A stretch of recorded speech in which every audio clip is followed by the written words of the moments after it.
저는 오늘 본문의 말씀을 가지고 히스기야의 마지막이라는 제목으로 같이 말씀을 나누도록 하겠습니다.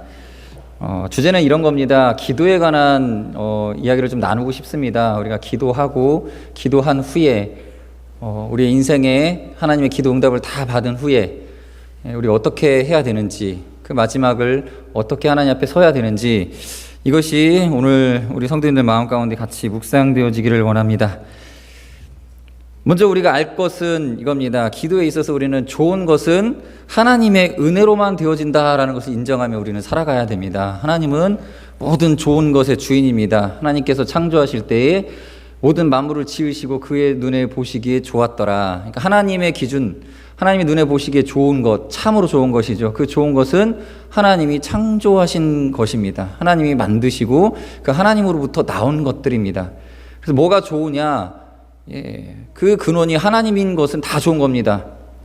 하나님으로부터 하나님이 선하신 마음 가운데 아름답게 귀하게 만드신 것들이 좋은 것입니다. 그럼 우리는 이것을 잘 인식하지 못하고 살아가고 있습니다. 오늘 본문의 12절 말씀 우리 함께 잠시 보겠습니다. 12절입니다. 시작. 그때 발라단의 아들 바벨론의 왕 브로닥 발라단이 히스기야가 병들었다 함을 듣고 편지와 예물을 그에게 보낸지라. 브로닥 발라단이라는 사람이 누군지는 우리가 잘 알지 못하지요. 그러나 바벨론의 왕이라고 하는 사실을 하나는 알 수 있습니다. 지금 이 히스기야 시대 당시에 가장 강력했던 나라는 바벨론이 아니라 아수르였습니다. 바벨론은 이제 막 생겨나기 시작해서 꿈틀꿈틀하는 정도의 아주 약소국이었고, 이때 당시 패권을 장악하고 있던 나라는 그보다 서쪽에 위치한 아수르라고 하는 나라입니다. 실제로 이스라엘은 북이스라엘은 722년에 아수르에게 멸망을 당합니다. 너무나 이 강력한 나라였기 때문에 주변에서 견제를 하고자 해도 잘 견제가 되지 않습니다.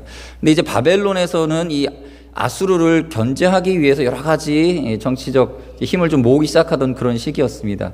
아마도 그러한 목적에서 바벨론 왕 브로닥 발라단이 이 유다와 또 규합하기 위하여서 아마 그런 정치적 목적으로 사신을 보내어서 히스기야를 조문했습니다. 병문안했습니다.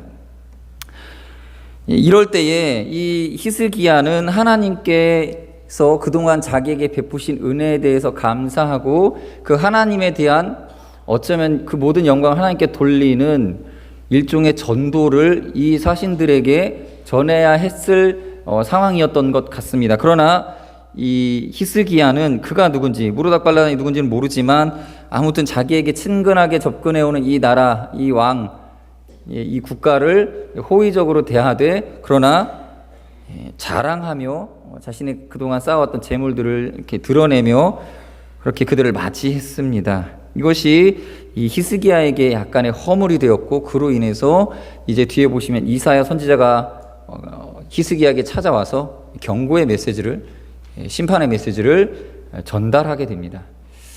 여러분, 이것은 죄입니까? 하나님께서 주신 그 어떤 영화로움, 평강, 평화, 자기가 누리는 부귀영화를 누리는 것을 자랑하는 것이 죄이겠습니까? 그렇지 않지요. 그러나 죄는 아닌데, 저는 이 성경을 잘 묵상해 봐야 될 필요가 있겠다는 생각이 듭니다. 하나님께서 기뻐하시지 않은 그러한 대화가 오고 갔을 것이다 라는 추측을 해볼 수 있겠습니다. 그의 내용에 대해서는 함구합니다. 무슨 이야기를 나누었는지 오늘 본문의 내용은 함구하고 있습니다. 왕의 말년에는 하나님께 영광 돌려야 할 의무가 있는 듯 싶습니다. 여러분들 성경에 보시면 여러 왕들이 등장합니다. 그 왕들의 평강의 시대에 이 왕들이 교만하여서 하나님께 돌려야 될 영광을 자기가 취하는 경우들이 종종 등장합니다. 그것은 이스라엘 왕이든 이방신의 왕이든 똑같습니다. 말년에 그가 왕되었고 그 다스리던 나라가 평화롭고 영광을 취하고 있다면 그것의 근원이신 하나님께 영광 돌려야 함이 마땅한데 그러지 못한 예들이 많이 있죠. 여러분, 사도행전에 보시면 벌레 먹어 죽은 왕이 하나 나옵니다. 누군지 아시죠? 헤롯 아그리파 1세라고 하는 왕입니다. 이 사람은 물론 이 헤롯 왕은 이스라엘의 통치 영역을 하고 있지만 신앙의 어떤 영향을 받은 그런 사람은 아닙니다. 그러나 그는 마땅히 하나님께 영광 돌려야 할 상황에서 하나님께 영광 돌리지 않아 벌레 먹어 죽은 장면이 성경에 기록되어 있습니다. 그 내용이 구체적으로 어떤 교훈인지는 잘 알 수 없지만 사도행전 12장 22절의 말씀 우리 함께 23절까지 함께 읽어보도록 하겠습니다. 사도행전 12장 22절입니다. 23절까지 시작. 백성들이 크게 부르되 이것은 신의 소리요 사람의 소리가 아니라 하거늘 헤롯이 영광을 하나님께로 돌리지 아니함으로 주의 사자 고치니 벌레에게 먹혀 죽으니라. 헤롯이 이렇게 이게 지금 상황이 잘 설명되어 있지 않아요? 참 이게 이상한 게 이러한 비슷한 내용들이 나올 때 설명이 잘 되어 있지 않아요. 근데 마땅히 하나님께 돌려야 될 영광을 돌리지 않은 것, 그것으로 인해서 심판을 받게 됩니다. 죽게 되었죠. 비슷한 예가 다니엘서에 또 나옵니다. 느부갓네살 왕이라고 하는 이방 왕입니다. 이 왕도 비슷한 경험이 기록되어 있습니다. 다니엘서 4장 29절 함께 30절까지 읽어보겠습니다. 시작. 12달이 지난 후에 내가 바벨론 왕궁 지붕에 거닐세 나 왕이 말하여 이르되 이 큰 바벨론은 내가 능력과 권세로 건설하여 나의 도성으로 삼고 이것으로 내 위엄의 영광을 나타내는 것이 아니냐 하였더니, 그리고 나서 여러분들 역사 이 뒤에 나온 다니엘서 내용을 보시면 이가 어떻게 됩니까? 느부갓네살 왕의 정신이 떠나갑니다. 인간의 이성이 사라져 버립니다. 하나님께서 잠시 그의 이성을 마비시켜 버리십니다. 그래서 그가 짐승과 같이 되죠. 그런 사람들 있지 않습니까? 이 영혼이 떠난 상태에서 짐승처럼 이렇게 다니는 사람들이 종종 정신 이상자들이 있는 것처럼 이 느부갓네살 왕에 있었던 온전한 정신이 떠나가고 잠시 미치광이가 되어서 광야에서 밖에서 이슬을 맞으며 잠이 들고 풀을 뜯어 먹으며 그렇게 살아갔습니다. 그런 내용이 기록되어 있지요.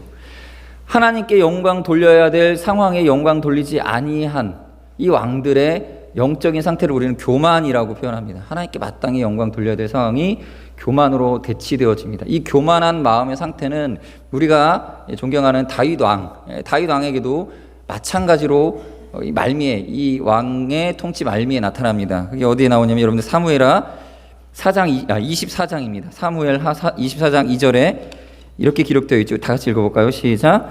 이에 왕이 그 곁에 있는 군사령관 요압에게 이르되 너는 이스라엘 모든 지파 가운데로 다니며 이제 단에서부터 브엘세바까지 인구를 조사하여 백성의 수를 내게 보고하라 하니, 여기에 대해서 구체적인 그의 어떤 심성에 대한 평가는 나와 있지 않지만 이것이 무엇입니까? 그의 하나님 앞에 허물이었다라는 거예요. 그래서 뒤에 심판이 임합니다. 인구 조사를 했더니 어떻게 됩니까? 9절에 보면 24장 9절에 보면 요압이 백성의 수를 왕께 보고하니 이스라엘에서 칼을 빼는 담대한 자가 80만 명이요 유다 사람이 50만 명이었더라. 이 결과를 얻어냈다라는 거예요. 무슨 얘기입니까? 사람의 숫자, 칼을 들고 무장할 수 있는 군인의 숫자를 그가 계수하기를 원했고 그 결과로 이렇게 보고가 올라왔다라는 거예요. 여러분, 우리가 알고 있는 바 다윗은 어떤 사람이었습니까? 젊었을 때에 골리앗과 싸울 때 이렇게 고백했던 사람이죠. 너는 칼과 창과 단창으로 내게 오거니와 나는 만군의 여호와의 이름으로 내게 가노라. 내게 나아가노라. 사무엘상 17장 47절에 보시면요, 또 여호와의 구원하심이 칼과 창에 있지 아니함을 이 무리에게 알게 하리라. 전쟁은 여호와께 속한 것인즉 그가 너희를 우리 손에 넘기시리라. 그러면서 담대히 돌멩이 들고 나가서 싸워서 이겼던 사람이 다윗인데, 그가 이제 인생의 말미에 와서는 인구조사하겠다고, 군사력을 한번 점검해 보겠다고 본인이 이룩한 나라, 지금 이 평강의 시대에 이르기까지 내 힘이 얼마나 길러졌느냐, 자기의 나라의 군사력이 얼마나 튼튼한가를 계수해 보겠다고 이렇게 인구조사를 펼쳤다라는 겁니다. 이런 유혹이 우리에게 있을 수 있다라는 것입니다. 모든 전쟁을 마친 후에, 모든 인생의 갈등이 사라지고 평화가 있을 그 시기에, 우리의 간절하던 그 기도가 응답받은 그 시기에 이런 마음이 우리 가운데 들어올 수 있다라는 것입니다.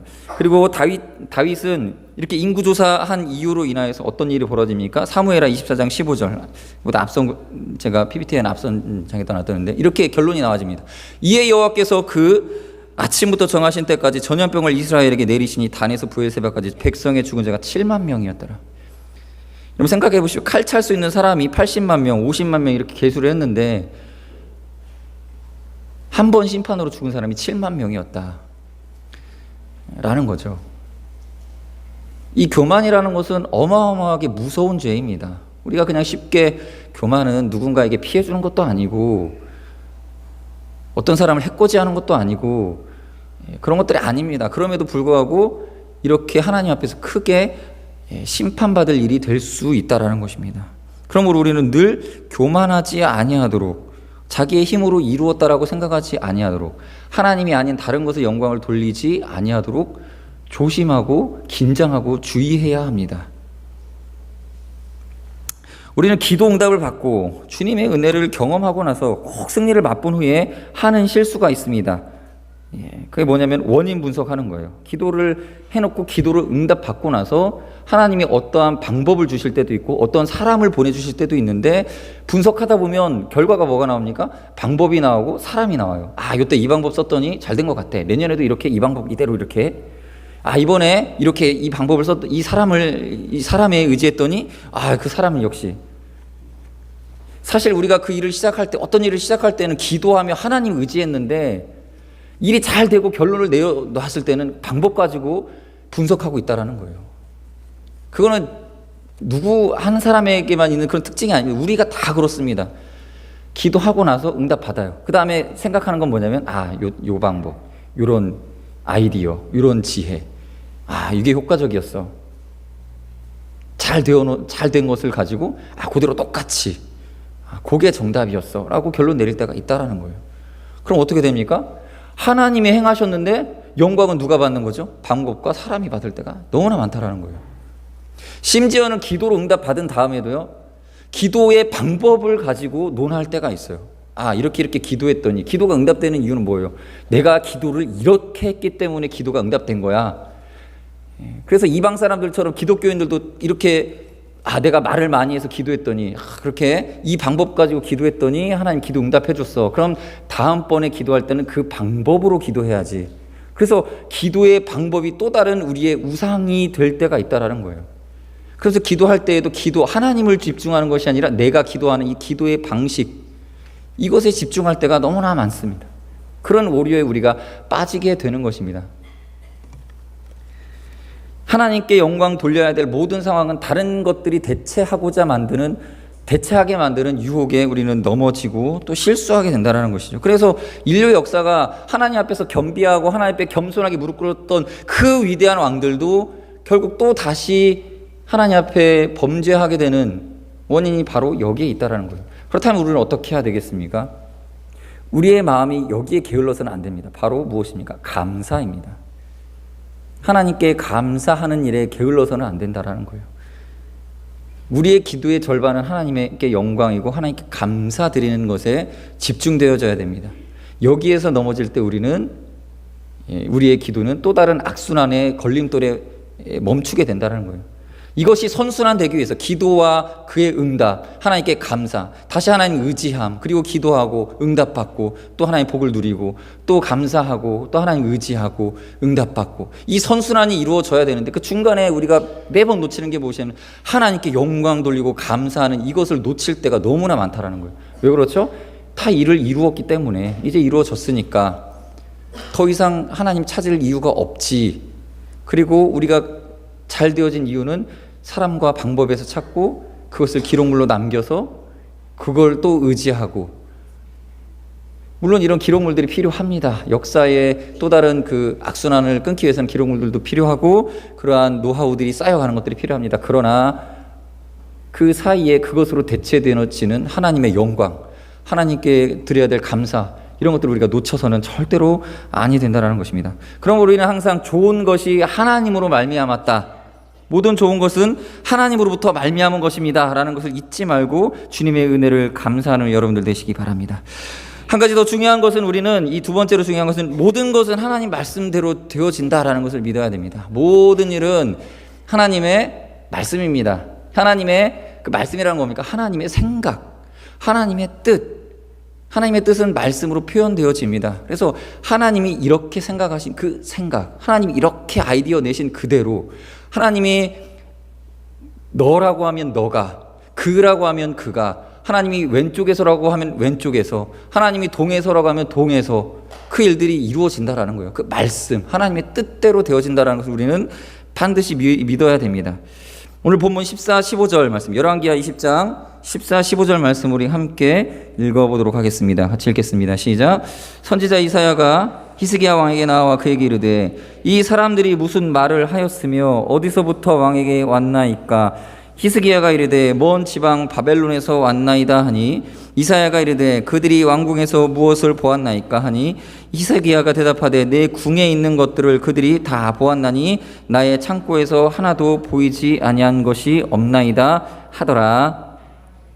이사야는 분명히 지금 하나님의 말씀을 듣고 히스기야에게 가서 이렇게 말을 전하여라 명령을 가지고 지금 뭔가 하나님의 메시지를 품고 지금 히스기야를 찾아왔습니다.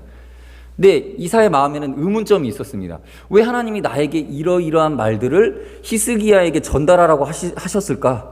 왜 그랬을까? 그래서 히스기야가 행한 것이 도대체 무엇이길래, 물론 알 수도 있고 모를 수도 있습니다. 그것에 대해서 알 수도 있고 모를 수도 있습니다. 그러나 그것을 히스기야로 하여금 대답을 하게끔 하여서 듣고 싶었던 거죠. 혹은 그가 깨닫게 하기 위하여 그로 스스로 대답하게 하려고 질문을 던진 것입니다. 이 두 가지 정도로 요약해 볼 수 있습니다. 그러자 이런 질문을 하죠. 선지자가 히스기야 왕에 나와 그에게 이르되 이 사람들이 무슨 말을 하였길래, 무슨 말을 하였습니까? 또 어디서부터 왔습니까? 왕께서 무엇을 하셨습니까? 물어보는 거예요. 그러니까 히스기야가 자기가 한 말을 기억하겠죠. 그리고 생각해 봤을 겁니다. 내가 이런 부분에서 잘못했나 보다. 내 말이 실수가 있었나 보다. 그러니까 그 말 한 내용에 대해서는 대답을 못하는 것 같습니다. 대답을 못하고 있습니다. 그리고 그들이 바벨론에서 왔다. 그리고 내가 보물창고에 있는 모든 것을 다 보여줬다. 이 두 가지 대답으로 짧게 대답을 하고 이제 이사야의 말을 듣기를 기다립니다. 히스기야가 지금 뭔가 잘못했다라는 거예요. 그리고 그것을 그 스스로도 어느 정도 감지했겠지요. 그리고 겸허히 받아들일 준비도 어느 정도 하고 있을지 모르겠습니다. 그런 상황에서 이렇게 대답하고 있는 거죠. 자, 이제 하나님의 말씀이 선포되어지게 됩니다. 히스기야의 행동에 대한 하나님의 반응이신 거죠. 히스기야가 이러이러하게 말한 것, 이렇게 행동한 것에 대한 반응이죠. 그 반응이 무엇입니까? 16절, 17절 오늘 본문 이어서 같이 보겠습니다. 다 같이 읽어보겠습니다. 시작. 이사야가 히스기야에게 이르되 여호와의 말씀을 들으소서.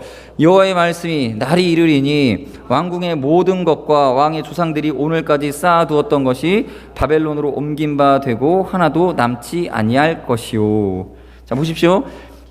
이사야는 이제 그랬구나라고 깨달았거나 아니면 이 말씀이 하나님께서 이렇게 말씀하신 것이 이런 이유였겠구나라고 이제 어느 정도 가늠한 다음에 그 말씀을 이제 하나님께서 하신 말씀 그대로 전합니다. 여호와의 말씀이 날이 이르리니 왕궁의 모든 것과 왕의 조상들이 오늘까지 쌓아두었던 것이 바벨론으로 옮긴 바 되고 하나도 남지 아니할 것이요. 약간의 언어적 그 상징이 들어가죠. 히스기야가 무슨 잘못을 했습니까? 자신의 가지고 있는 재물, 재산들을 다 보여줬습니다. 그러니까 하나님께서도 그의 행동에 대한 반응으로서 말씀을 한 거예요. 네가 재물을 다 보여줬지. 그래. 그렇다면 그 재물을 바벨론으로 옮기게 될 거야. 누구에게 보여줬습니까? 바벨론 사람에게 자랑했습니다. 그러니까 그의 행동과 그의 이 잘못된 점을 가지고 하나님께서 이제 말씀하신 거예요. 말씀을 하셨습니다. 하나님의 생각이 언어로 표현되어졌다라는 것이죠. 그래서 재미나게 대답을 하신 거죠. 네가 자랑했고 그래. 물질에 대해서 자랑했고 그러니까 물질을 옮길 거야. 그런데 어디다 옮기겠습니까? 바벨론 사람에게 자랑했으니까 바벨론으로 옮길 거야 라는 거예요. 그러니까 하나님의 생각이 지금 그러하다라는 거죠. 그리고 그렇게 말씀하셨습니다. 그리고 이 말씀대로 실제로 역사에 이루어집니다. 586년에 바벨론의 느부갓네살이 예루살렘을 함락시켜 버립니다. 그리고 모든 것들을 다 가져다가, 그리고 그의 이스라엘 유다 자손들이 다 바벨론으로 포로로 끌려가게 되고, 또 몇몇 사람들이 이집트로 끌려가게 되고, 이집트로 도망가게 되고, 역사대로 되어진다라는 거예요. 자, 성경에 보면 하나님께서 말씀하신 것이 상징을 담아서 그 상징대로 이루어진 것들이 있습니다. 예를 들면 여러분, 처녀가 잉태하여 아들을 낳을 것이니, 여기서 나오는 처녀라는 것은 하나의 상징이겠죠. 그래서 실제로 예수님은 동정녀, 처녀인 마리아에게서 나십니다. 이게 뭡니까? 상징이죠. 동정녀라고 하는 상징을 가지고 하나님 한 말이 그대로 이루어졌다는 것을 증거 삼은 거예요. 증거 자료 뭐냐? 동정녀. 이사야 선지자는 자기 옷을 벌거벗고 이스라엘 사람들에게 유다 거리를 걸어 다니면서 상징으로 보여줍니다. 자신이 벌거벗은 모습을. 무슨 얘기입니까? 실제로 그들이 의지하던 이집트 사람들이 나중에 벌거벗겨져서 바벨론으로 끌려가게 됩니다. 상징대로, 그러니까 그 모양 그대로 하나님이 하신 말씀이 메시지가 그 상징을 그대로 품고 역사 속에서 실제 눈에 보이게끔 이루어집니다. 무슨 뜻입니까? 하나님 말씀대로 된다라는 거예요. 그것이 가르치는 교훈은 하나님의 말씀이 1.1획도 틀림없이 그대로 이루어진다라는 것입니다. 그대로. 무엇이요? 하나님의 말씀이, 하나님의 생각이, 하나님의 뜻이 그대로 실행되어진다라는 거예요. 그냥 이 세상이 우연히 하나님이 그냥 대충 예견하셔, 대충 우리가 짐작한 대로 될 거야라고 짐작하신 것이 아니라, 하나님 너무 똑똑하셔가지고 짐작을 너무 잘하신 그런 분이셔서 잘 짐작하셔서 잘 되어진 것이 아니라, 하나님이 생각하시고 하나님이 뜻하신 그것이 그대로 이루어진다라는 것입니다. 이 믿음 우리 연약해져서는 안 됩니다. 이 믿음이 우리에게 필요합니다. 하나님은 하나님 뜻대로, 주권대로 행하시고 말씀대로 본인의 생각, 하나님께서 당신이 가지신 그 뜻이 다 이루어집니다. 하나 틀림없이 이루어집니다. 오늘 이 히스기야는 무로닥 발라단이라고 하는 바벨론 왕의 사신들에게 자랑하였기 때문에 하나님께서 그것에 대해서 말씀하셨고, 그 말씀이 이제 뒤에 그 후에 역사에서 성취가 되어지는데, 우리 이렇게 생각할 수 있습니다. 히스기야가 바벨론 왕에게 이렇게 보여줬고, 그래서 바벨론 왕이 이스라엘에 대한 탐심을 품게 되었고, 나중에 이스라엘을 언젠가 침략해야지 하고 바벨론이 실제로 이스라엘을 나중에 그 재물을 노리고 침략했다. 그런 어떤 그 인과관계로 이해할 수도 있어요. 근데 인과관계가 아니에요. 여러분, 사실 무로닥 발라단이라는 왕은 이후에 역사 속에서 사라져 버립니다. 바벨론의 이 시조는 끊겨버려요. 그리고 다른 왕이 바벨론의 왕이 돼요. 그러니까 무로닥 발라단과 히스기야의 연결고리가 그 이후에 연결되어져서 바벨론이 이스라엘을 침공한 게 절대 아닙니다. 그 연결고리에 어떤 물리적인 자연적인 인과관계가 이어진 건 아니에요. 무로닥 발라단은 나중에 아수르에 의해서 내쫓김을 당하게 됩니다. 그리고 다른 사람이 이제 바벨론의 통치자가 되어서 느부갓네살이 나중에 이스라엘 남유다를 침공을 하게 되겠죠. 그 역사 속 연결고리는 없어요. 얼마 전에 그 SNS에 어떤 사람이, 그 미국 사람인데요, 자기가 돈다발을 이렇게 장난으로 한 거예요. 자기가 돈이 이렇게 많다라고 이렇게 자랑하려고 SNS에다가 이 현금을 이렇게 이만큼 뭉치를 묶어가지고 사진을 찍어서 자랑을 했어요.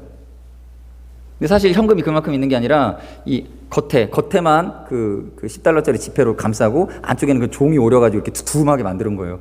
근데 이제 누가 봤을 때는 저 사람 집에 현찰이 엄청 많구나, 이렇게 자랑한 것처럼 보이는 거죠. 그렇게 SNS 사진을 찍어서 올렸어요. 그래서 페이스북 뭐 이런 데다가 사진 자랑을 했더니 어떤 일이 벌어졌냐면, 그 다음날 10대 소년들이었던 걸로 알고 있는데 강도들이 그 집에 찾아가서 총을 그 사람 머리에 겨누고 돈 내놔, 돈 어디 있냐고 찾아왔어요. 그래서 사실 그 돈이 어디 있어요? 없죠. 사실 장난으로 이렇게 만들어서 이렇게 해놓은 건데, 그거 다 하고 사진 찍고 그 다음에 다 정리하고 쓰레기 버리고 정리했을 텐데 돈다발 없는 거예요. 그러니까 이 젊은이들이 화가 나가지고 총으로 그 사람 쏴서 죽였습니다. 자랑했더니 그 다음날 누가 찾아와서 그 사람을 죽였다. 뭐 이렇게 어느 정도 인과관계로 이어지지 않습니까? 그런데 제가 지금 설명드리려고 하는 것은, 히스기야가 지금 자랑했기 때문에 인과관계에 의해서 그 뒤에 이 역사가